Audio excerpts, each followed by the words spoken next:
that conversation now here that is really looking in the financial market to see how we can come rooted in this sense of unity in diversity. We'll be here together, and please, Ben, bring in Sarah McCrum.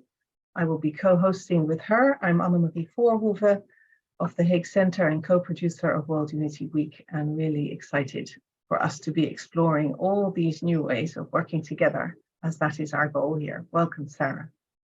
Thank you, Anne-Marie, and welcome. It's really nice to see some very familiar faces and some unfamiliar names as well. I am co-founder of the Love To group and Love to be Bright Green, and I'm here with Anne-Marie and some friends in a conversation. We've been having a conversation for several months now, and we thought it would be really interesting to extend the conversation into this more public place. And I think Anne-Marie might introduce a little bit about what that's about.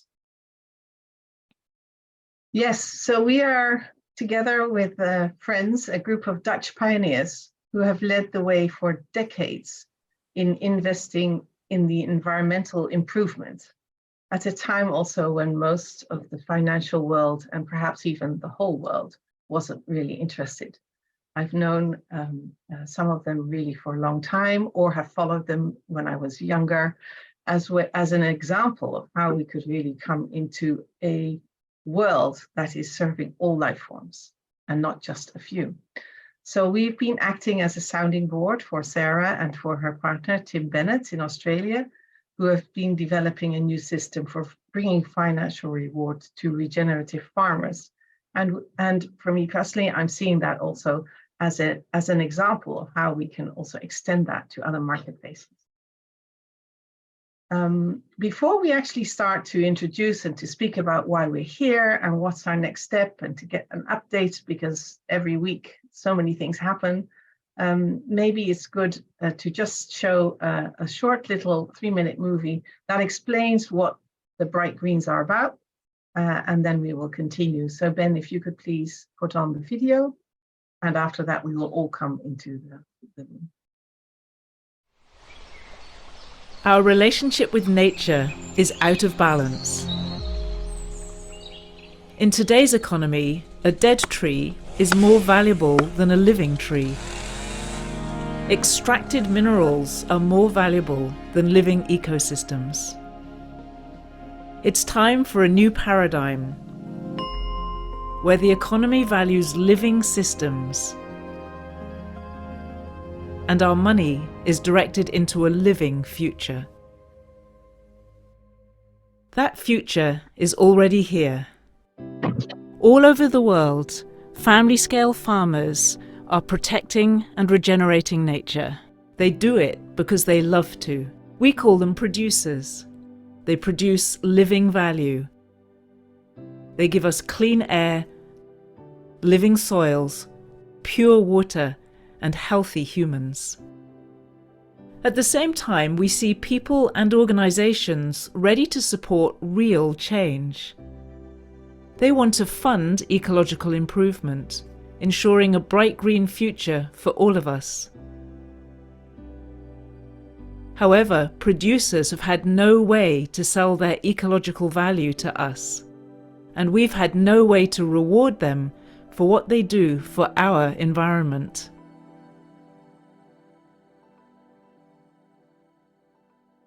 But Love to be Bright Green has a solution. We package ecological improvement as a commodity and turn it into digital tokens.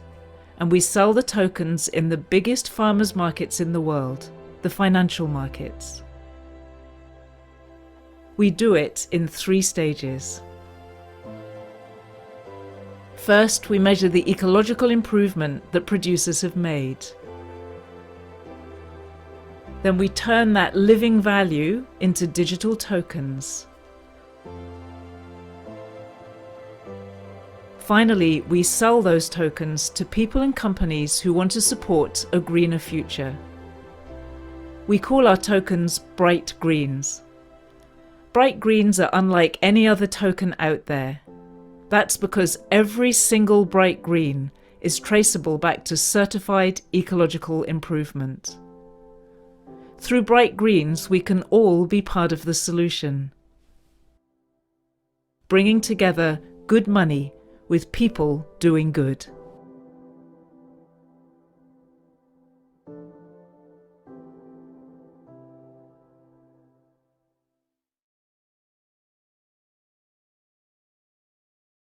That gives you a little bit of an introduction to the topic that holds us all together in the group of people on the panel today. Because back before Christmas last year, Anne-Marie invited me and my life partner, who wasn't my business partner, Tim, to come and visit her. And she started introducing me to some of her friends and some of the people she knew. And we started talking about Love to be Bright Green, which is the business that makes Bright Greens. At that time, we weren't making Bright Greens. We were doing something a bit different. And we had lots of conversations, really helpful conversations. We did some incredible, beautiful work, very conscious, very thoughtful work. And this group of people kind of came together around this business that is trying to make a new way to value what is essential for life. So fresh air, clean water, living soil, biodiversity, these things we know are essential for us and have not been valued in the economy until now. And so Tim and I have been working for 6.5 years to get this together, to find a system that could actually work, that can make a business, that can be able to scale really fast and that can grow regeneration across the world. And it's been such an important thing for us to have this group of people who really know what they're talking about. First of all, they've been in this world of looking at environmental businesses for years and who have just stood solidly behind us. We've met every week and seen us through some difficult times where we had to change a lot of things and lots of news and lots of new things changing all the time.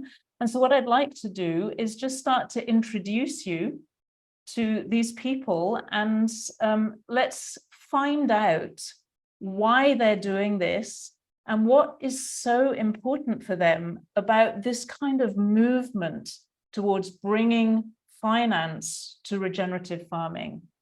Can we start with you, Anne-Marie? Anne-Marie is, the thing that I know about Anne-Marie is that she really stands for the truth. She stands for the future.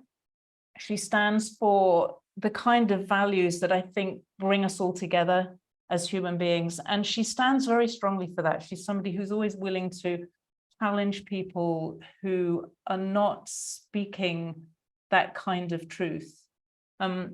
I think that's the most important thing that I can say about you, Anne-Marie. I think anything else you could introduce for yourself.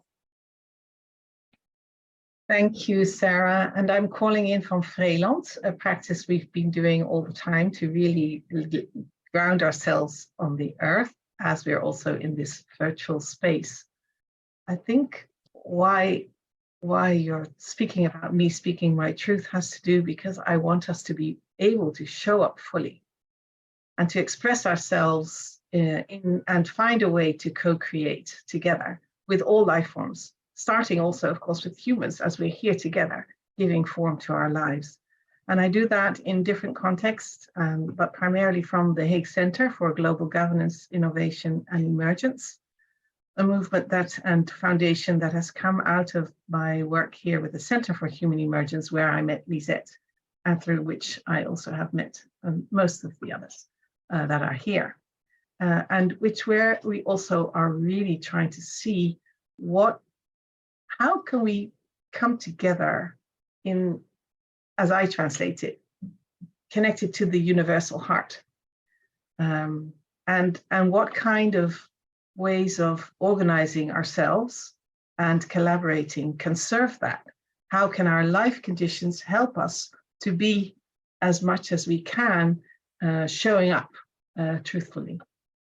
Because we know and have experienced that our systems and structures and our agreements, how we speak or how we show up, have impact and have influence on how we can do that. And one of the people that have really helped me and given me so much inspiration to see how the impact of those life conditions and our earliest conclusions that we make in life is Lisette. And Lisette, I would like to introduce you here. We met in 2005, and you touched my heart by being also, in that sense, there's a thread in this. I think the truthfulness is a thread. By having this joint sense of curiosity, who we really are, and who we really are unpacking again and again and again, or lighting up different parts of ourselves. I remember one time you came and sat here and you said, I just want to listen to you because sometimes I see you turn your eyes away and then you're seeing something I'm not seeing. And I didn't know what I was seeing either, but by that invitation and that space we created, we were able to unpack things. So yeah, maybe you want to say a little bit more why you're here and what makes you feel at home at this moment in this call. Well, thank you so much.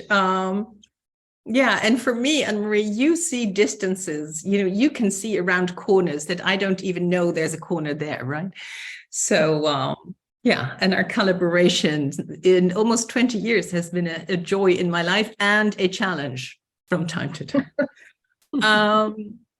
So I have been aware of the steering power of money for some 30 years. And I show up in the weekly call because I aim to serve the future and I aim to serve what is life affirming.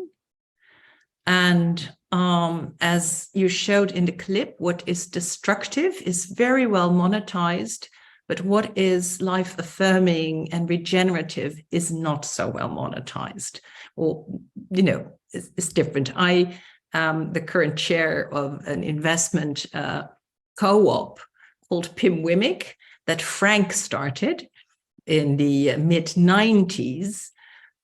When people really did not know what we were on about, and we ourselves didn't really know because we had no language, we had no models, we had no measuring tools, we had nothing of the professionalism that is in that world now. And it was called Beuningen. It is still called Beuningen.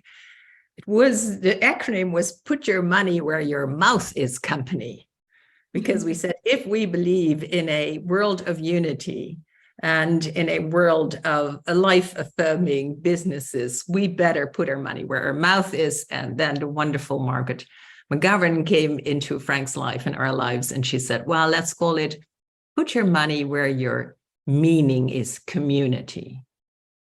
And Jenny actually also played a role in that, but I will hand over to Frank.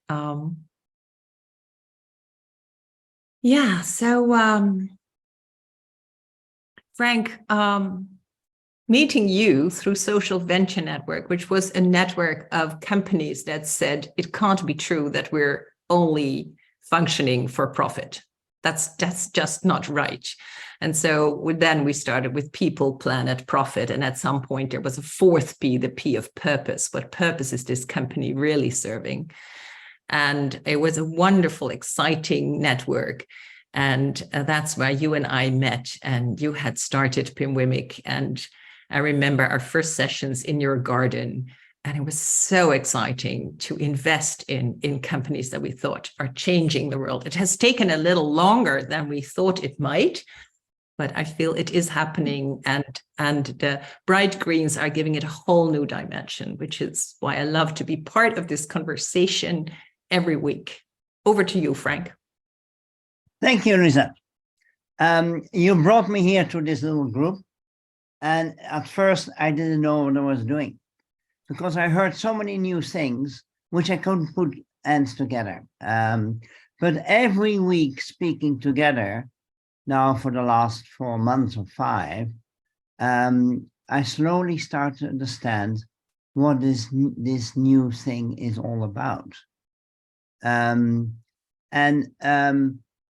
Just 2 steps back, last year we gave a big conference in regenerative farming. This year we gave a big conference about the new economy. And in fact, those two things come together.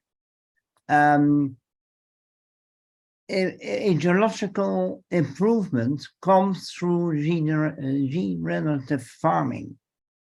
And tokens, digital tokens, is something from the new economy. And we bring those things together.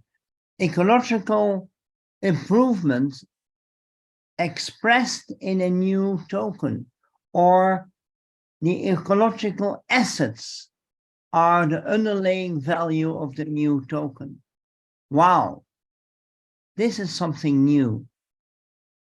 This is something to think about.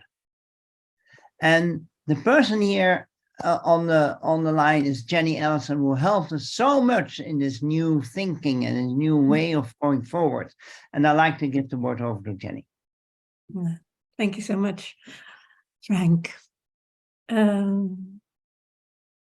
Well, the reason I joined, and unfortunately, I will catch up later this month because we have some more time together, is that I am most of my time a non-exec in big corporates. And I see that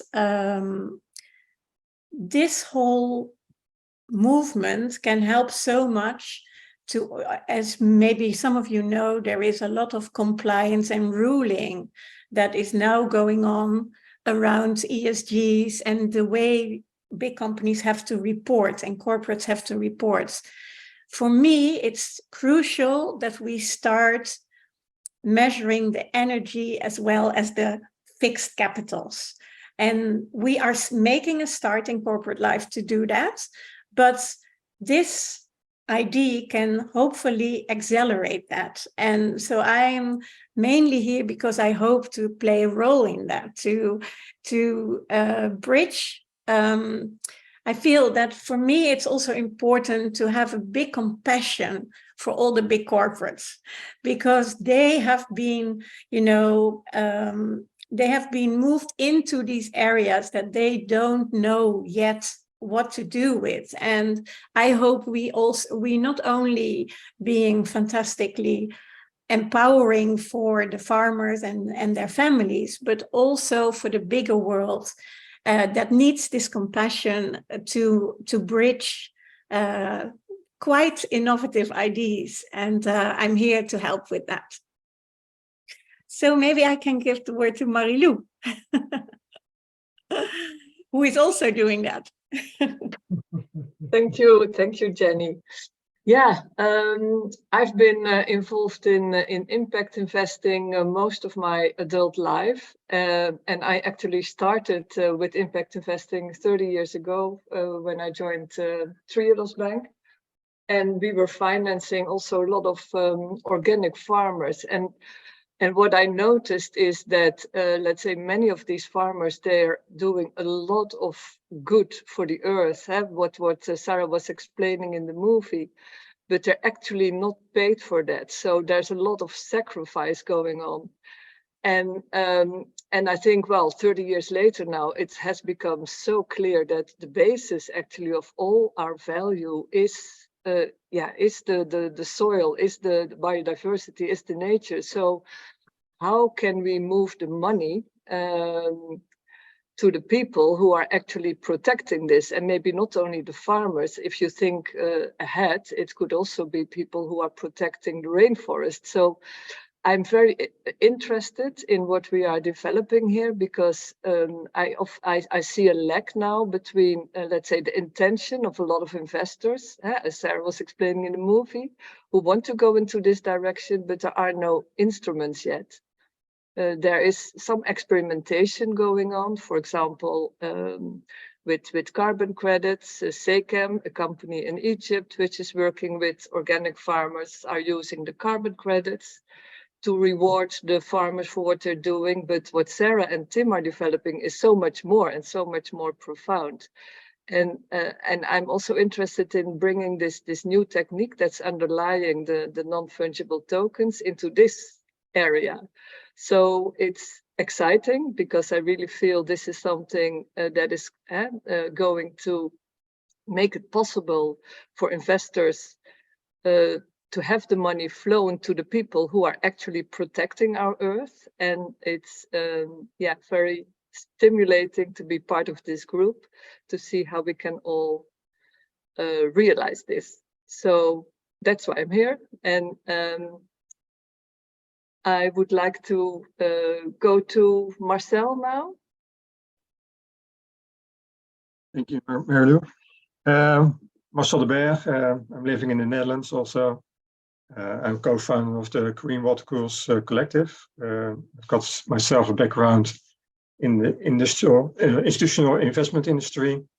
I worked with Lester Brown, thanks to the Hague Center, and together with Lester Brown, we worked in the Netherlands on setting up Plan B funds, and Lisette played also a vital role in that part.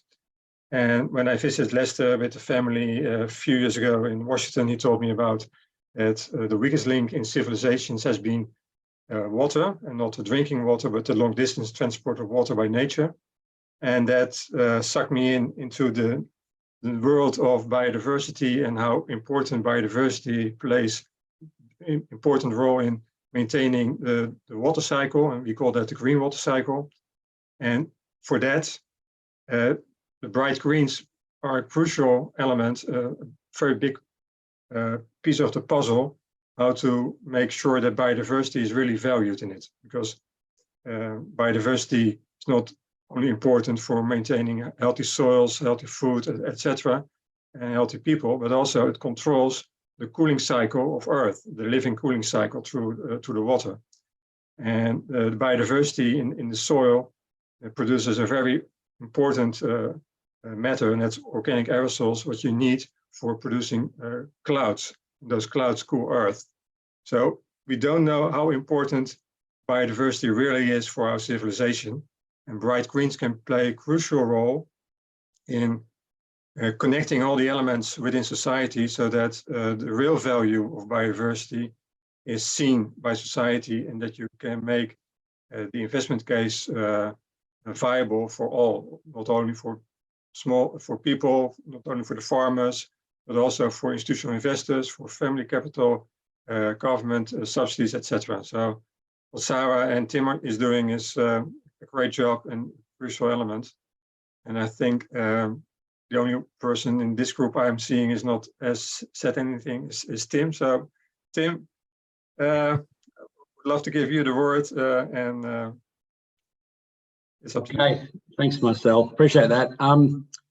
You know, Sarah and I were at a conference up in Northern Queensland last week, and I had the opportunity to do a 2-minute pitch. Now, there's not a lot you can say in a 2-minute pitch, but Sarah encouraged me that there was plenty I could say. So I opened it with a very simple series of questions. I had everybody stand up, and then I asked them to sit down if they hadn't used fresh, clean water today, if they hadn't breathed fresh, clean air today, if they hadn't eaten decent, clean food today. And of course, everyone was standing up. So then I gave them permission to sit down if they were willing to do something about sustaining that. And of course, everyone sat down. But the opportunity to really appreciate what this is about is fundamental. You know, this is not just talking about maybe we should do something about the environment. We have to protect the things that we need for life every day. And it's not just us humans. You know, the animals depend on us. When we push a bulldozer through habitat, we change life for everything that lives there, sometimes to benefit ourselves, to grow a monocultural crop or something. So this really is about us as humans coming together and appreciating that we exist in an ecosystem, that we are life along with all other life, and we all depend on one another. And it's time to really understand that and address that. And the way us humans deal with, you know, how we favor things and how we advantage things and how we push things in the direction we want them to go is to put our money in those directions.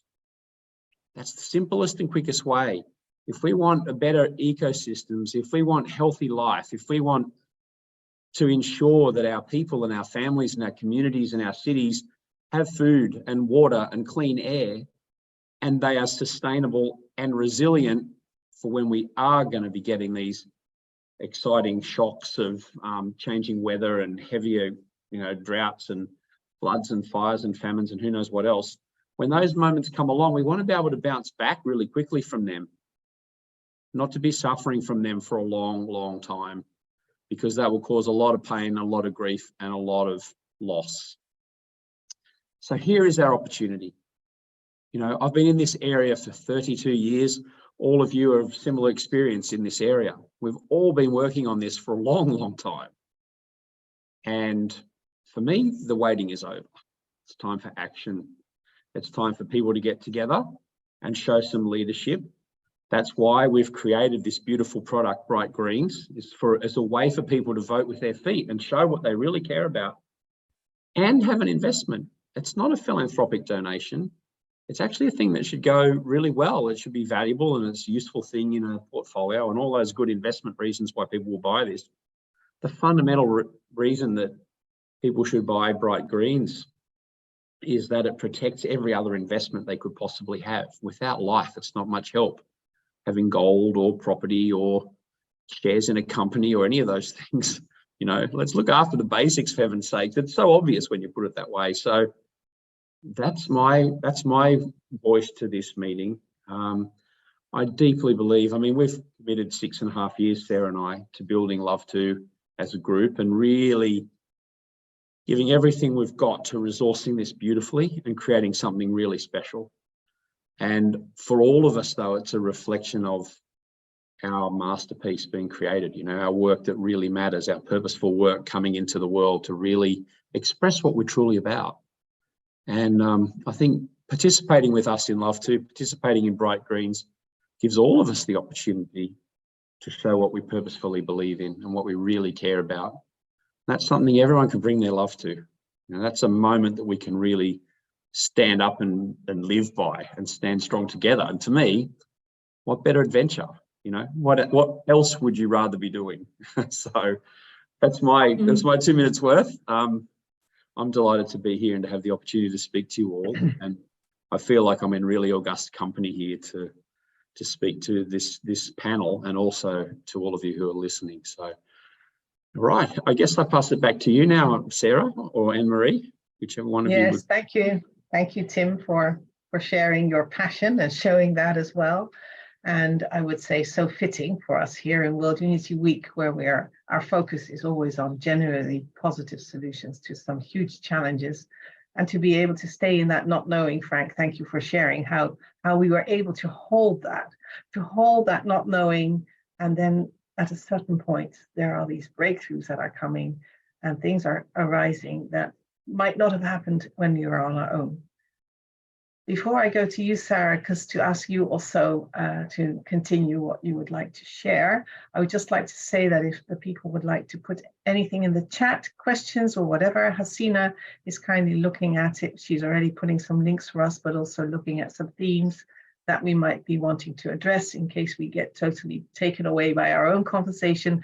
We're aware and want to stay aware of your presence too, and of questions you have. Sarah, please. Take it from here.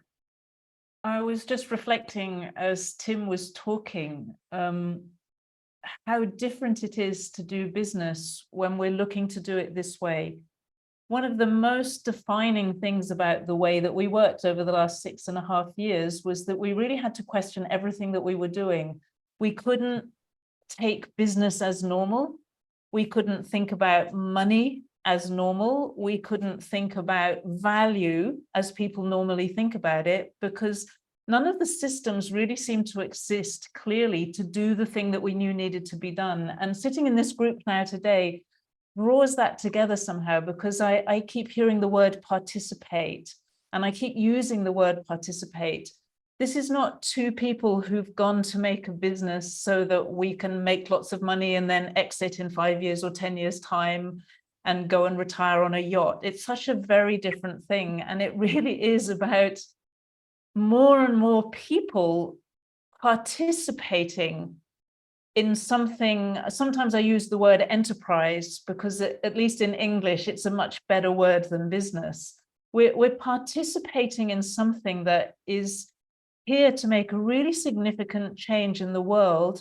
And there is no way that Tim and I, even just with a really great team in a traditional business sense, would be able to do that. I see that.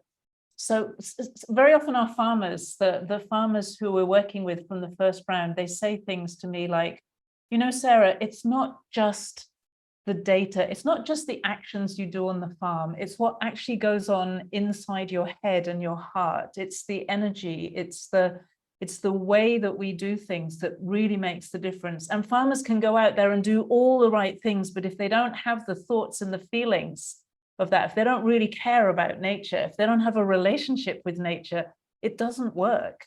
It literally doesn't work. So this is a change not only in how we structure our business or how we put together legal contracts or how we make digital assets instead of traditional, more physical assets, but this is literally a change in how we think about business and how we work together and how we participate in it, because it becomes an expression of the community. And what's very beautiful here, we have 6 people here from the Netherlands and Tim and me from Australia, like completely the opposite ends of the world. And somehow this Netherlands crew has shown up, clearly not by chance, and just stood by us while we were working through some of the most challenging times we've had, because we had to rethink a whole lot of stuff. Just when we thought we'd got a solution, typical business scenario, we had to rethink things. And there was this team of people there every week while we went through that. This is an incredibly demanding thing to have to do.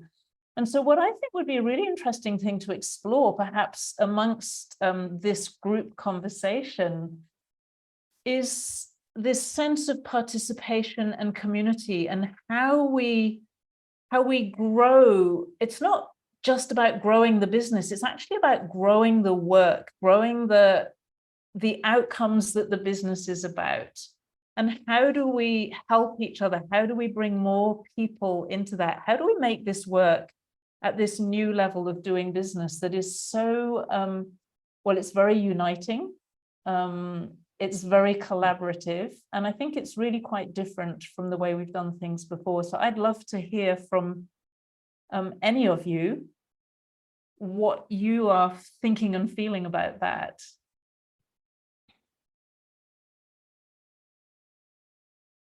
Lisette.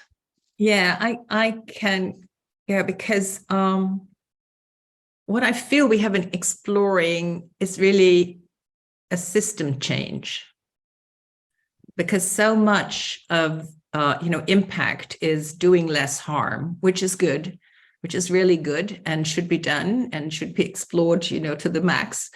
But what we truly need is to change the system in which we live. And that I feel we have been exploring, and the magic of this group for me also has been that we show up, you report on what you've been doing in a week, which is more than I thought was humanly possible, and each week. And then we kind of ask questions or philosophize or muse about it, and you kind of go away, and next week you come with kind of, oh, we've made this step, we've talked to these people. And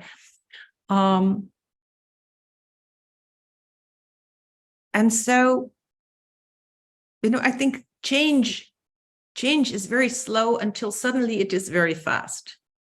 And things like ChatGPT, which has all of a sudden everybody has access to all the knowledge of all the world, true and false, but we also hold true and false knowledge in ourselves. So but with these kinds of coins, we will all have access to something. So it really shows to me the next level of our collective development. And how to bring that to market. I actually had a very interesting conversation with Peter Blom, who is married to my dear friend, the wonderful Marlou, who warned about connecting the bright greens to a currency, because he said then immediately you get speculation. And there's others who know much more about that. So there again, I think a whole new, way is needed to be found.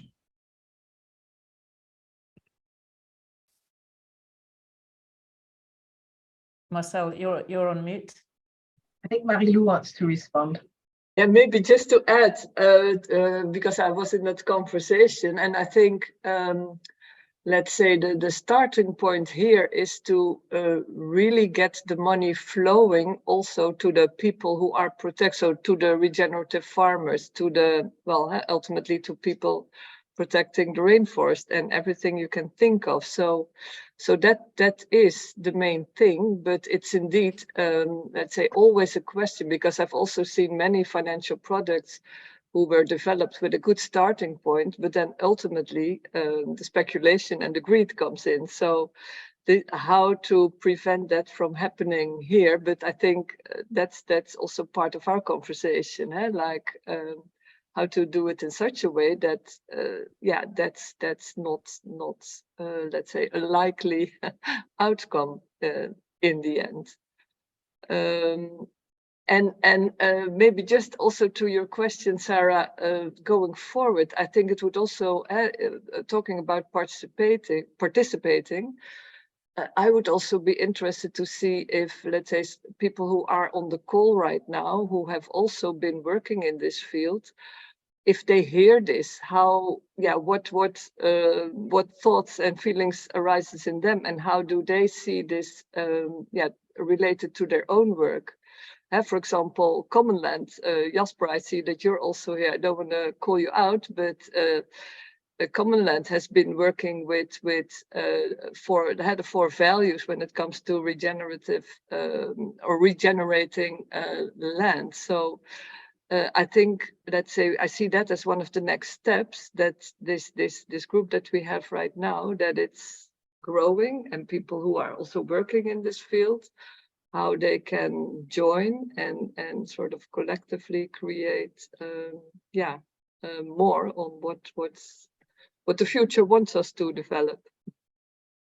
And there's a question in the chat is being asked, how can we each do our part? So that plays really nicely to what you're asking there, Marlou, that every single person who has that feeling to contribute in some way, it's a really good question to ask, what can I do? And actually, that's really what Tim and I did. We just said, what can we do?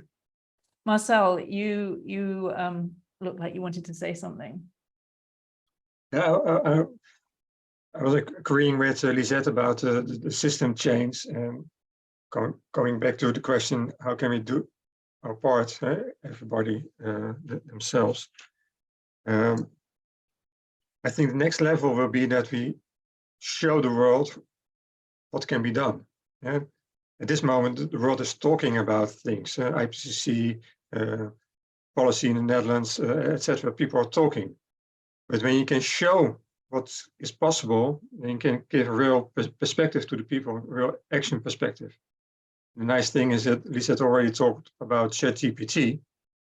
We are now working on getting the principles that are based within regenerative agriculture, showing the effects of it, and then going to the design principle, and then going to the decision principle, and showing the world, if you have this piece of land, this is possible, and this is what needed, and this is the amount of money that we need. This is how we have to allocate the revenues so that it becomes a healthy system. And then the world is now going so fast that you can really show in real time. And if somebody is blown away by ChatGPT, then I would say have a look at Omniverse of NVIDIA, because with that tool you can show the real time how the world would look like in biodiversity, real time on the computer. So imagine that you have the bright greens, you have got all the knowledge of regenerative, you've got the knowledge of ChatGPT, the knowledge of the principles, the design, the commitment of investors, etc. Then you can design your landscape in a very healthy way, looking from all kinds of stakeholders. And perhaps then we have the sound sense that we're not going to speculate, because then you would see the real value. And then you also see when you're going to speculate, perhaps you will ruin the ecosystem. So in the last 6 weeks, things go so rapidly on AI, etc. Things go even faster. So it's a very exciting world, and the bright greens that fits in perfectly with how it's set up in a blockchain and in the knowledge center. So, well, it's an amazing time we're living in, and I think when we work together on in open and transparent, the bright greens can contribute to that. So, very exciting. Jenny, maybe you want to share something. I heard Marcel say a few things that made me see I saw you light up. Of course, yes. Yes, well, I'm a big believer in technology, and I think that artificial intelligence indeed can help us to create alternative realities that we don't see now yet. And that ties into what Tim was doing at his conference, that first of all, you want to seduce people into new norms, because the problem is that because we don't know exactly what's true and what's not true anymore, because we are living in a very complex world. It's very important, I feel, that we tempt people to really assess themselves into these norms. And I truly believe that technology can help us with that, because it's so much more objective than we are. So that could be very worthwhile. Another thing, one of the participants that's not here now, Henry Mentink, he has also done something remarkable that I really supported. And that's that he, by example, is challenging the norm of who is the earth. Is it normal that we pay for our land? Is it normal that we pay for the right to use air? Is it normal that we pay for water? So there is also it's not a small thing, it's a big thing. But I'm sure that making it practical by doing this Love to Bright Dreams is that people can see and experience how it can work. And that's why this is so important to me. Because if there's not an example, then it stays very abstract, although that's also very true. But then hopefully norms will start to change. And that's also why I mentioned earlier that I think corporates can have a very, very important role to play in this, because they, in combination with their compliance, the way they have to be compliant with ESGs, this might also be a very good way for them to connect it to NFTs. And of course, NFTs can be described in many ways, also without profit, or giving it, as we do in the co-op at Beuningen, you can create all kinds of rules that you say, we don't want to take this level of profit. We want to redistribute it to the sector, or things like that. So there's many ways possible. So yeah, I truly feel that making a practical case is very helpful in continuing it. And for me, the adventure of doing that in AI would be fantastic, Marcel, so I'm in. But also making it very practical, because of the case you're making, Sarah, is also very, very nice. And I think we need many. Yes, yes. It would be a really good conversation. We were talking today about companies and where the opportunities lie, which companies are moving forward, which companies are really reluctant, what are they really looking for? I started to get a bit of a perspective of what they're looking for in Australia, the ones who are talking about this kind of thing. My suspicion is that it's way stronger in Europe because you've got legislation coming and there's so much more pressure there. We tend to be a bit comfortable, kind of a bit lazy here, I think, in Australia. So that will be a really interesting conversation that we can have perhaps in a few weeks' time. Frank, do you have something? In the chat, we're seeing quite a few responses about how and when can we act, what can we do, etc., etc. So there's something about the timeline on the one side. There's also about the perspective, I would say, and also our perspective, of course, to September. But I'm just I'm just thinking about, I'm aware of the time that Jenny, you'll just be here for another, let's say, 8 minutes. So I just want to, if there's anything else that you would really like to voice and address, that might be first something to speak about. No, not at the moment. Thank you so much. Yeah. Anne-Marie, there are also people in the audience that I can see who've, some of them have already made that decision to participate, at least in one of the ways that they can participate. And it might be interesting to hear. So I know when I flicked through before, we have maybe 1 or 2 producers here, regenerative farmers who are already part of Love to be Bright Green. We have some people here who have actually bought Bright Greens and have spoken very eloquently about the actual experience of doing that. So it's not just, oh, I go and buy this digital asset thing, but what's the experience of participating? Kind of like, it seems to be something more. I know I've bought some myself, although it's our company, so to speak. And it's just such a pleasure. I just love buying them. It's just, it gives me such a kind of good feeling inside myself. So we could also maybe bring in 1 or 2 people if you want to from the audience. Go ahead. Shall we do that? I think that I saw Anne. Lisette, you want to maybe wait? I Lisette, see that Dan Kaplan has raised his hand for quite a long time. Yes, Still do. yes. Dan, do you want to say something?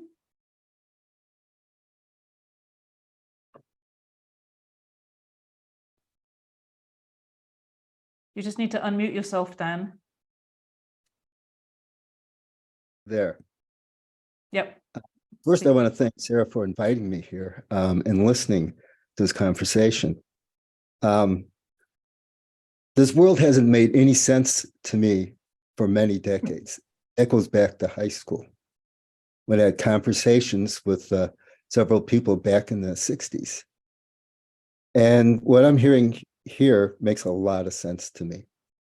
And what I can contribute as an artist and writer is I've been pondering this for decades and how I can bridge these things and how I can effectively motivate, inspire, create the changes that are necessary.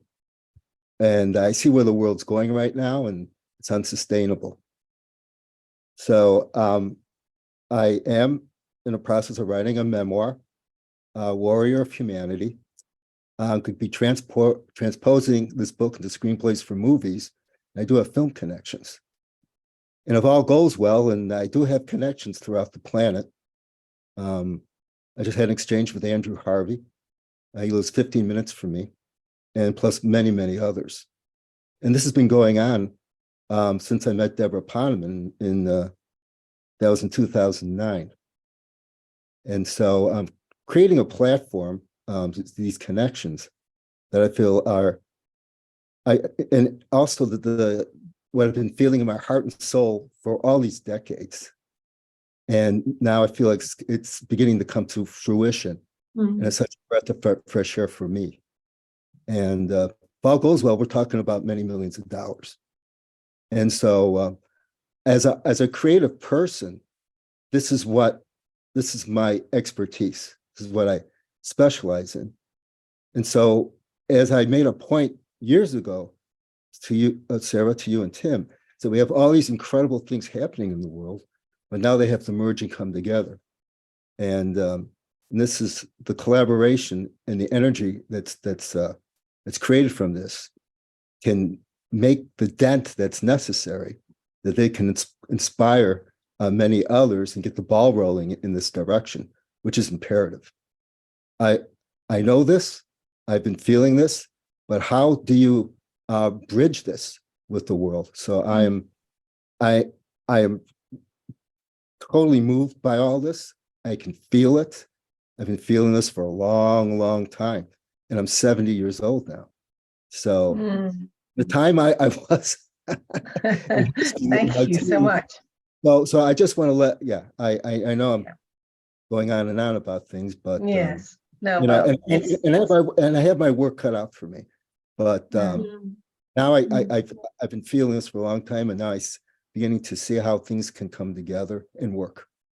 Thank you, Dan, for that hopeful message, and I can also feel your passion and pain, and I must say, we see that, we know, I would even say at a deep level, we know that the importance of your work as artists and writers, and really bringing these new stories, old stories, ancient stories, but the story of now actually into form in a different way. So thank you for that contribution. And so if we do bring in a few more people, please be very mindful of your time, as we are with many. Jenny, would you like to say anything more before? Thank you, Dan. No? Okay. I see Petra. You're going. Oh, Petra. Please unmute yourself, Petra.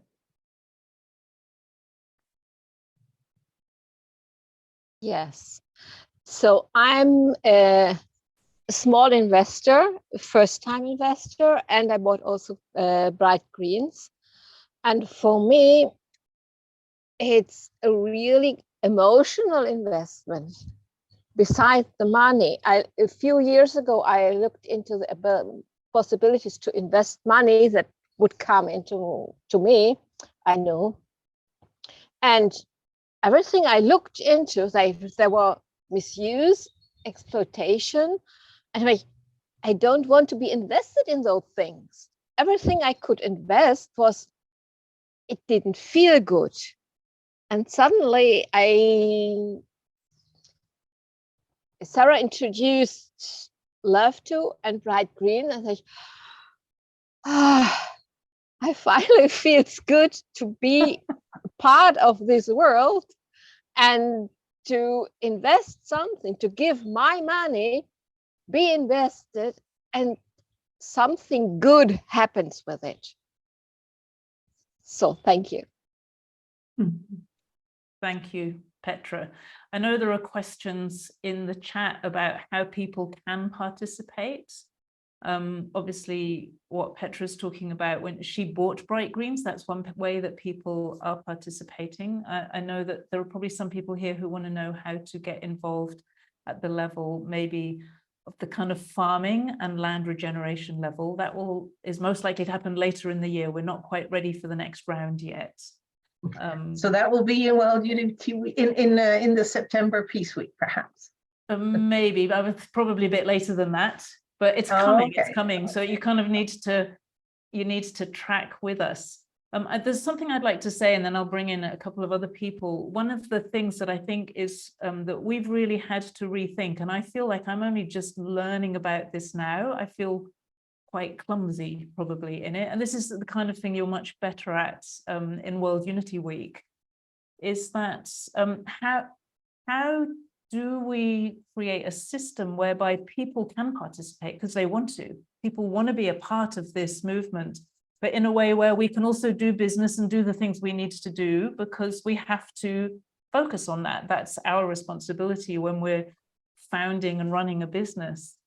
And one of the principles that Tim and I have come up with time and time and time again is that our job is to make a system that gives other people the freedom to use their creativity. So people don't have to come to us all the time to say, oh, can I do this? Can I do this? It's more that what we're doing enables you, initially, especially farmers and some business people, and then later other people, it enables people to do more of what they love to do. It's called Love To for a reason.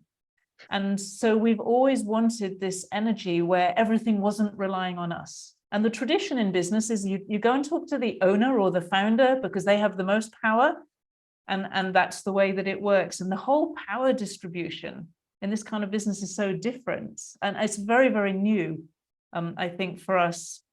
And so the creativity of the people around Love to be Bright Green and the people who are interested in it becomes a very important part of the business.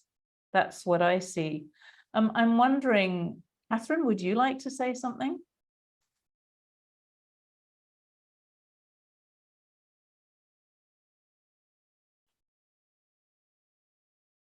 Oh, maybe I can. Just adding to you, Sarah, because you said it's an important part of the business, but it feels to me it's also a movement. Yeah. It's a movement also. It's a movement without againstness. Most movements have always formed around an enemy. Absolutely. And it's a movement for, and it's as a part movement for Earth. It's a movement for protection of what's most precious on this planet. And it's a movement for the future, for a thriving future for all of us. For me, I feel so united around that. Catherine. Yes, that's also, yeah. Go ahead, Catherine. Yeah, I invested all my money in gold 20 years ago to bridge the coming times that are now, because I knew that this was coming. And just a few weeks ago, I changed some of the gold, not all, but a lot, into bright greens. And this is the moment I bought them, I had the feeling that the thing where I bought the gold out of fear changed into a place in myself where I was like becoming very powerful. And because I suddenly had the chance to change something. There was so much love instead of fear in this bright greens that it is a beautiful feeling to be part of this. Thank you, Catherine. It's a very, we sometimes talk about bright green gold, and you were the living example. You turned your gold bright green. It was like a very beautiful moment for us. Frank. Yeah, Sarah, maybe is there a farmer on the call who can tell his perspectives? We heard now 2 investors, but from the other side. There may even be 2. Andrew, is the Di that is here, is that Di, who's one of our producers? And Andrew Laurie, if you'd be willing to speak, that would be wonderful. Yep. It helps if you raise your hand, because then it's easier for the spotlights to find you. There's Andrew and Di. Andrew, please go ahead. Oh, hello everyone. It's exciting to hear everything that's been said so far. It's taken us, when I say us, my family, 20 to 30 years to put the skills together to get to where we are now. The journey's always seemed to have been in the right direction, and the potential I can feel from the energy that's there. It gets worldwide energy into the piece of land that I get to put my feet on, and the exciting part is that I can duplicate what we've done. We can continue to roll it out exponentially. And I really love that comment about bright greens being disconnected from speculation, because I also have a toe in the water with carbon credit units. And the speak about pricing this week was that emitters will buy so many premium ones and then fill their portfolio with the cheapest ones they can get. So they sell the story of the good ones they bought and then fill the rest of their requirements with the cheaper ones, it scares me. But bright greens does nothing but excite me. Thanks, Andrew. Di, can you unmute yourself? It looks like you're in the car, but you're here.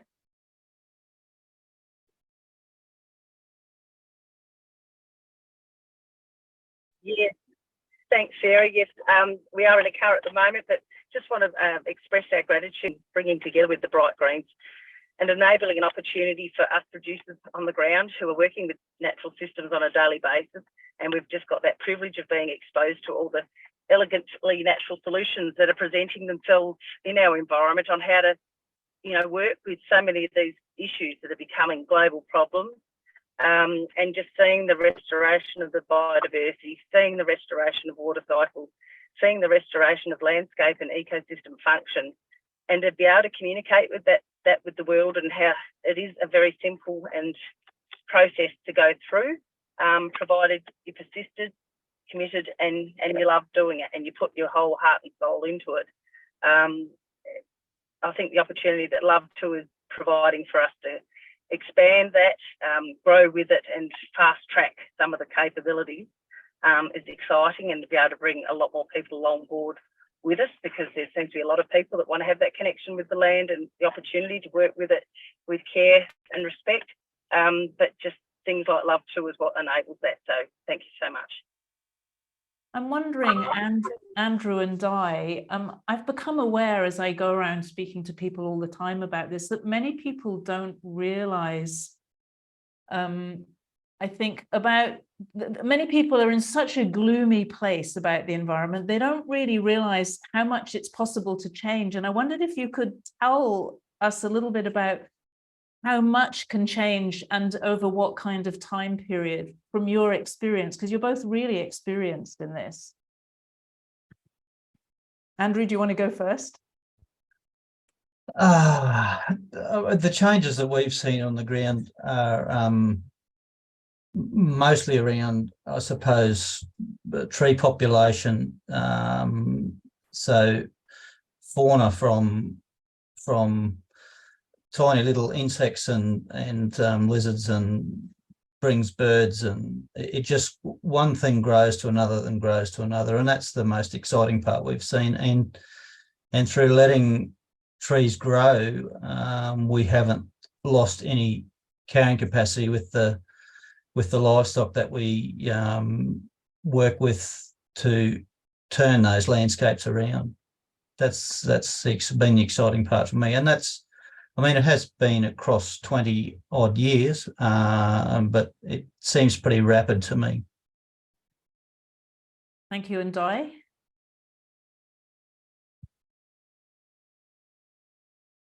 Yes, I guess as a mixed farmer, so we do crops and livestock, what's been really interesting is on taking on very, very degraded landscapes with, compacted, wind-blown, wind erosion and water eroded land. That first year, we're putting a crop into it and using the worm liquid and the compost extract and the microbiome from the animals, we can actually feel the soil beneath our feet starting to breathe. So after a 12-month period, to get those air spaces back into the soil, the capacity to hold water and to start to function again, getting those small water cycles, and then eventually generating enough of the native vegetation return. We see a lot of the native herbs and grasses returning, and of course then providing habitat for all the different insects and so forth, but putting out those bacterial aerosols for the rain cloud formation and so forth across a large area of their landscape. All those things are really exciting, but that very first year we can start to see that process change, which is pretty incredible really from the starting point that we have. Amazing. I wish that more people knew these stories, because it gives so much hope, and we need to hear that. Tim, there's a question in the chat. Ben's asking, or somebody, does the price of the bright greens fluctuate, and if so, how? Yeah, thanks for the question, Ben. Right now, we are issuing bright greens, so we're doing the primary sales round, and we don't have a secondary market system for that just now. So for the short period of time, for the next few months, they won't fluctuate. They will be at a fixed price of Australian $5.50, which at the moment is $3.64 US. That number comes from the calculation out of all of the responses from all of the farmers in the first round. I won't go into algorithms and things now, but suffice to say that that's a calculated number, not a made up number, that reflects a rate of return that makes it worthwhile for farmers to do ecological improvement on their land when compared to any other industry that they could do on their land. So that price actually makes it worthwhile and competitive to do ecological condition improvement. And so that's a good starting place. I think it'll probably go up over time. The way that it will go up is that while we're issuing these, we're looking to create a secondary market in the commodities market space. So we're not there yet, but we are taking that direction. So farmers grow wheat and wool and grains and beef and all sorts of other things that are already sold in commodity markets. And growing ecological condition improvement is just another thing that they grow on their land that's a commodity that can be sold. It's more important in our view than the others perhaps, but it's still, you know, the point is that it can use that same pathway, that same system that people are familiar with ecological products being grown from the land. So as we get into a commodity market, we'll be able to have a trade there. We'll be able to have a market price. There'll be buyers and sellers of primary and secondary stock. So farmers will be able to sell them themselves in that market. We'll be able to sell them as a mutual, and people who have bought them can resell them just like a normal, they would sell another, you know, they could buy and sell other assets on the same marketplace. And that also allows all the normal commodity things like derivatives and futures to be constructed by other players in the market that should really help support industry getting involved and taking an interest in these as assets. So the secondary market will be determined by the typical supply and demand profiles.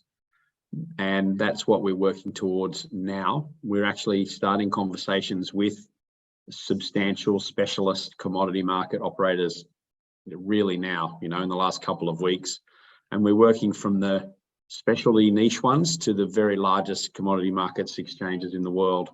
One in particular, the Chicago Board of Trade, has on their website that they transact $1 quadrillion worth of contracts every year. So that's $1,000 trillion worth of contracts every year. It's a mind-boggling number. But when in our little video we talk about going to the financial markets as the biggest farmers market in the world, that's what we mean. And that's where the secondary market price will come from. Thank you, Tim. I was chatting with Di yesterday, and she was talking about Netherlands farmers because they've been very much in the news recently. And she was saying, well, you know, what about what's going on there? I think it'd be really interesting to turn the attention towards Europe, since we've got such a strong European group here, and hear a little bit about how you feel that this kind of approach, or what can be done in Europe to expand the movement that we're talking about here. Who wants to answer that one? Who wants to start? I can try. I think Frank wants to. Oh well, go ahead, Marcel. But then Frank, I think, also wants to say something. Let's go, Frank. Go ahead. No, I think the people who really know this answer on this question is I saw Bart van Beuzenkom on the line. I don't know if he's still there. Otherwise, Jasper Bartels from Commonland, who could also answer that. He had to leave a little while ago, He had Frank. to leave as well. And Bart van Beuzenkom also. Who was the first one? How do I spell his first name? Bart van Is that Martin K? Beuzenkom. He's gone as well.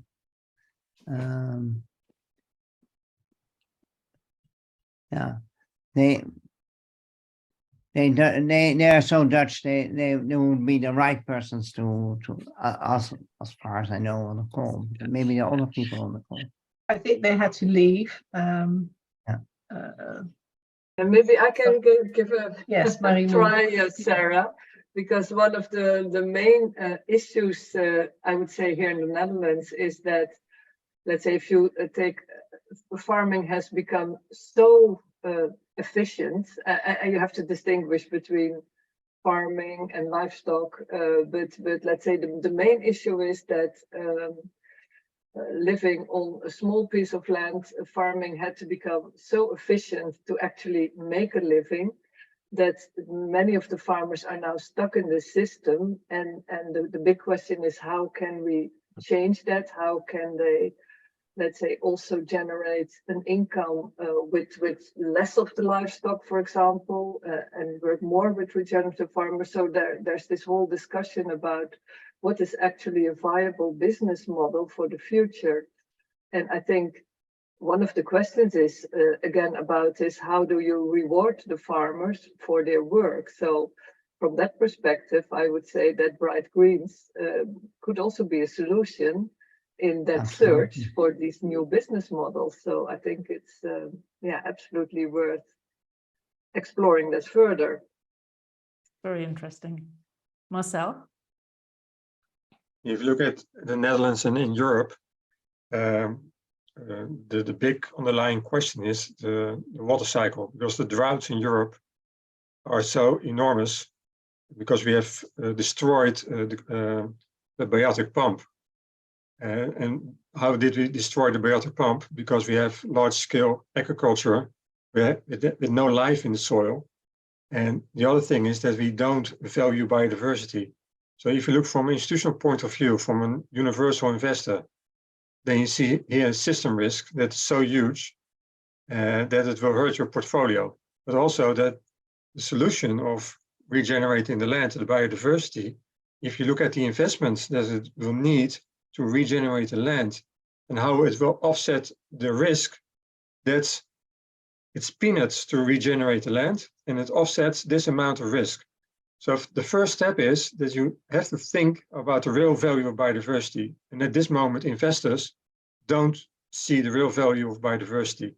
It's about the birds and the bees, and they are thinking about, okay, we have global warming that is destroying biodiversity. And they don't see that we have destroyed biodiversity, and that caused also less cooling, and that caused also global warming.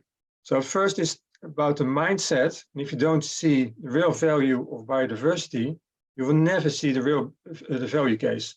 Of course, you will have opportunities in the land where you can regenerate the land, and that has a business case.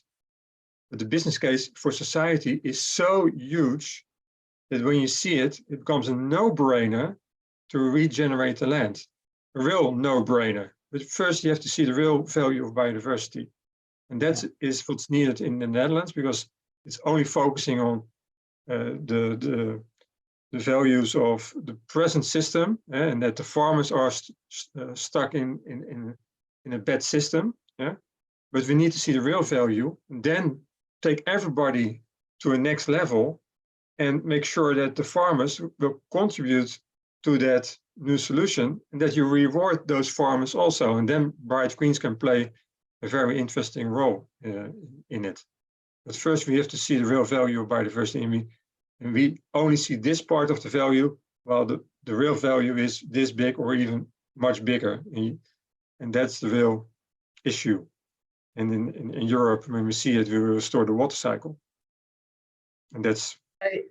Thank you, Marcel. And I think that story about seeing the biodiversity is something that is important in this context, but it's also important in many other contexts. And if I look at World Unity Week, for example, the many different topics, but also the unitive narrative that we're using, what we're doing in the Holo movement is all about really acknowledging the diversity and the importance of that within the unity. So, so in that sense, that gives, for those that are not specifically perhaps in this financial market, an opportunity to already contribute by making that, bringing out that message and making it very visible and clear how in many multiple ways it's an important part of the puzzle. We have Ulrich who put his hand up. I'm just noticing the time that perhaps we can speak with you, Ulrich. Ben had some questions also, and then we can do a closing round. But Frank, do you want to say something now in what we were speaking about now, or shall we first ask Ulrich to share? Oh, Ulrich, absolutely. Thank you. So I was at the at one Demeter farm in Germany the last weekend, and it was the farm where Demeter was founded in the 100 years ago nearly. And they're struggling now that they are, so there are a lot of seeds like this in Germany, like these farms, and they are fighting to survive at the moment. So they have a lack of the markets, because since the prices are up in energy and everything in Germany, the people are not buying more organic. So there are farms, they can be supported at the moment now. What they also suffer now at the moment is people to help them. So they have not enough people to work on the land, what is already in a good condition, but they have not farmed all their land, what they can do this year to put crops on it. And so they're looking for people. So there are these seeds we can preserve in Europe at this moment, and to help them, to support them to sustain this and to share this knowledge what they have over 100 years now to grow from there. So in Germany we have a lot, but they are lack of workforce and money at the moment, you can say. And at the same time, the stocks of organic crops or organic corn, grains and everything are full. So that's what we are here at the moment in Germany. Thank you, Ulrich. You can see the complexity and therefore the need for so many different perspectives and skills and people all collaborating on this. We need to pull it all together for the whole planet, basically. I mean, that's what we're doing. Of course, and I love this idea from Bright Green, so I bought also a few, so it was a really good feeling. And I love this idea to how it works and what you can do with it to honor what the people did before, and not like you have it when you now change to organic farming here in Europe. You have to wait for 5 years and spend a lot in it that you can live from it. So that's a really good, that I love it. I really love it, this idea. Thank you. Anne-Marie, did you say that Ben, do you have some questions? Yeah, so Lisette also had a question. Lisette, you might want to voice it. Well, I would love to have to put a question to Andrew and Di, because I have also invested, and I've been assuming that the whole process of measuring the annual ecological improvement is well thought out. And I would also even go further and ask, is it helpful to you to apply this tool in order to qualify for the Bright Greens? Which is also a very important prototypical question, I would say, because whenever we go into other markets, that, how can we find these measurements that really help us move forward and not keep us back? Yes, great question. Thank you. Andrew or Di? All right, do you want to go first?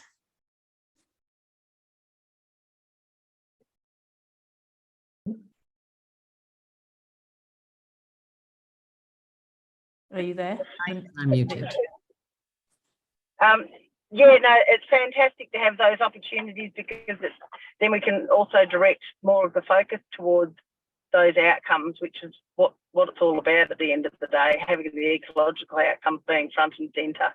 So Tim has brought some more measurement tools to us that we didn't have previously, and that can give us a greater record of what's been going on. Because mostly before has been sort of a lot of paddock work and observations of recognising different biodiversity returns and having to seek out scientists that are familiar with different insects and birds and flora and fauna, but also having soil tests and so forth as well, which are all very time consuming. But by pulling it all together with Tim's metrics, it's going to have a more consistent framework to operate within.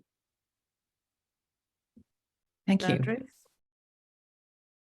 Yeah, a lot of the data was passed on, so we had quite a bit of it. It's a bit like Di said, it's nice to have it collated and verified. It's just nice to get realigned with the economics of running the business isn't the complete focus. It's once we start shifting our focus to carbon in the soil and the air we breathe and the life in the soil and the trees and the clean water, it changes the way we look at it as an overall enterprise. I hope I didn't ramble too much then. I thank you, Andrew. I'm very moved by your question. I have tears in my eyes because I really feel, your love for what you do and for the planet and for your soil, and you also died. It's so helpful to hear how, such a tool is not, we have to report, but it's really can be helpful and a reminder of what it's all about. Thank you.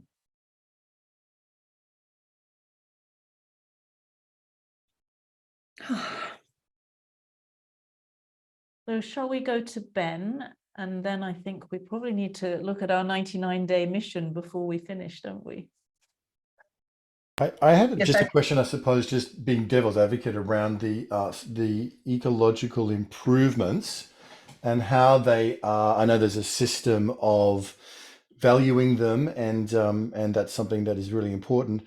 But how are they in terms of working with a lot of goodwill? So I'm almost reluctant to even ask this question, but I suppose just looking at how to scale this, how is it vetted, and how do we ensure that the ecological improvements, not from our two beautiful souls who are here with us today, but as we scale this globally, how do we ensure there's rigor in that process when you're talking about value and people's money? It's going to be something, Tim, I'm sure you've thought a great deal about. Love to hear your answer. Well, thanks, Ben. Well, the two that are here with us are actually no exception. They're the leaders in this. Andrew and Megan and Ian and Di have been right at the forefront of building this with us. And in fact, when we had some early stage issues about correctly measuring things on their land, it was Ian and Di that jumped in and helped us to understand exactly what was going on. So we have a combination where we can gather a huge amount of data about the important factors of the properties that are being managed based on where they are, whether they're in vulnerable ecosystems and whether they have threatened or endangered species on them. So that's public domain knowledge. But we can also source satellite imagery that goes back as far as 30 years. And we actively evaluate the work that these farmers have done on their land, on the land that they've been managing in their own time. So it's not something that's carried on forever. It's not something that can be sold to the next buyer of the land. This is personal work that's being recognised and rewarded. But we use satellite imagery tools. We use a whole bunch of correlations with weather data. We use new forms of satellite imagery that allow us to check things, and we can get a half-metre pixel measurement of any half-metre square anywhere on the Earth every 24 hours if we need it. So it's quite remarkable how technology has come forward to enable this verification process. We use geolocated photographs to prove biodiversity, loads and loads of things that we do. And then we also have a process of local trusted agents who witness the claim that's made by the farmers and recognise that they're not verifying that all those things are true, but they're verifying that the claim has been made and that it's reasonable and valid. So there's quite a lot of checking of the process. There's an audit process, and there's also an escrow process so that we can look at things for 12 months and make any adjustments if we find any anomalies, but that hasn't happened at all yet. So it's a very thorough, scientifically sound process. We look at 142 different data metrics, and that's another protection, of course, is that, if you're saying yes to 140 things that you do in a regenerative farming process, you're probably doing it. There's no way you can fake that number. And that's really it's beyond a trust-based system. It's integrity and honourable people doing it, but it's the old thing of trust and then verify, and that's pretty much the way we're doing it. So I hope that answers the question. That's Ben. great. That's great, Tim. One quick follow-up, very quick question. Are the producers paid in bright greens or cash? Everyone gets bright greens, including my company and Sarah's company, and then we all have to sell bright greens together for all of us to do well. Got it. So no one gets paid before anybody else. We all get bright greens for creating the value that we create, and we all sell them together. So it's as fair as we could possibly make it. Thank you. It's been an extraordinary discussion. Thank you all so much. Thank you. I think this this sensing in, this looking at and seeing how and learning together and looking back and then looking forward. That is how to do that in a different way, and not by judging each other, but with the intention to further learn and to further develop, is also part of what we are exploring in the series of large-scale events like World Unity Week and Peace Week. How can we improve? How can we invite each other to come into that kind of way of working together? And also, how can we combine our strengths? How can we let our spark, ourselves spark and then see? And one of the ways that we are experimenting with this year, is to invite us all to formulate missions for the 99 days that it takes from now to September, when we will be doing the next large-scale event, and connecting with each other as well. So by asking ourselves, what is our mission for this coming period of time that contributes to a better world? And can we share that, make that visible, which requires sometimes some vulnerability, but that's bringing us into the heart. That's one of the ways that we can really move forward into this new way of working. And by sharing and showing that also, it's able for others to come together and work together and to collaborate in a new form. So that's why we are calling all of us in this online setting, and also in the Holo movement, to see how we can share our missions and collaborate on another level. So we've been speaking about that ourselves. What, as this is the group that's coming together, as we keep checking, is it of value? Do we come together? Yes, it is. Then what will our next steps be? What would we like to formulate as missions? Is what we've been speaking about. And I wonder whether we can just touch upon that now, and if any of our speakers in the panel would like to share something about that, and I'll just let Andrew and Dai go back into the larger group whilst we explore that. Thank you for your contributions. And feeling you all, by the way, in the whole room, witnessing this conversation around our missions, because that's part of why we're doing this experiment. Well, I really want to jump in because I have such a strong sense of mission, and Ben told me about this a couple of months back, and I was thinking, oh, what's the mission? What's the mission? I knew I was going to be really busy and there'd be a lot on, but in the last week, a mission formed for me, and I know that it will be part of this group. Other people here may have other missions as well, but I was asked a question, and it was suggested to me that I ask this question everywhere, basically. And the question is, how do we create a healthy, resilient market for ecological assets? So it's a bigger question than just how do we sell bright greens or do whatever we're doing, but it's how do we create a market for this kind of thing, so that the financial markets are really putting their weight into regeneration and conservation of nature. And my intention with this mission over the next 99 days is to ask the question to so many people that by the end of the 99 days, that market is already forming, so that the question becomes the solution. That's my mission. Yeah, I'm 100% with Sarah on that. I want people to be asking every day what we're having for dinner and what have we done about bright greens today. It's a daily thought. So I can continue from there, because I'm also on a mission to kind of bring this way of thinking further into the world.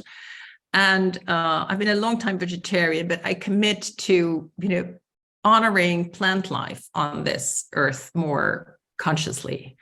And so I will do 10 vegan meals a week and really honoring the plant. And I can't yet completely leave the butter out. That's just a thing. But so there's a small practical mission within the larger mission of, this movement.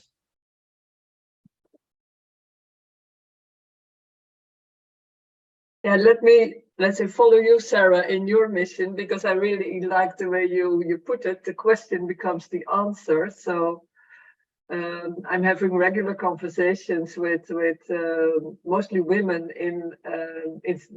working with institutional investors. So I'll take on your mission and wonderful. Ask that question in those groups, and let's see if the question indeed becomes the answer. But that's what we're aiming for. So let them please report back. I'm very curious.